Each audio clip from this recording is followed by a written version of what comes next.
কোন গেল বউটা হাত ছাড়া হয়ে গেল আর এই বিটিটা আর দেখতিস না এরকম হয়ে গেল মালে আবার নিশাও যাচ্ছে না।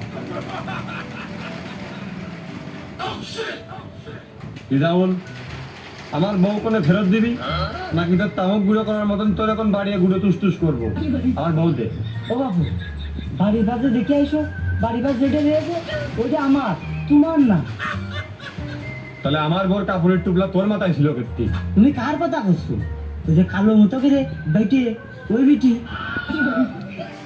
হ্যাঁ ওই যে আমার বউর কাপড়ের টুকলা তুমি মাথায় নিয়ে আর কিটা মাথায় নিয়ে তার কোণে ছেড়ে ছড়ায় সেটা কয়ে কিন্তু ভালো মানছির মতো। বাবু ওই মানবতার ক্ষেত্রে তার হতে পারছিল না, তাই আমি পার কেটে দিয়েছি। এর বেশি কিছু তো আমি আর জানি না। তুই পার করে দেওয়ার কিটা, তুই যদি পার করে না দিতিস তাহলে পার না হতে পারি আবার বাড়ি চলে আসতে বাধ্য হয়ে তুই পার করে দিলি কেটে। ও তাহলে তো আমি অন্যায় করে ফেলে দিস পার কেটে। তো তোমার বউটা খালি আমি শ্বশুর বাড়ি যে আইনে দি মানে বুঝিয়ে শুনে, তো তোমার শ্বশুর বাড়ি কোনে? তোর কাজ করে তুই আমার শ্বশুর বাড়িতে বউ নিয়ে আসে আমার বাড়ি না দিয়ে নিজে ঘরে উঠিও।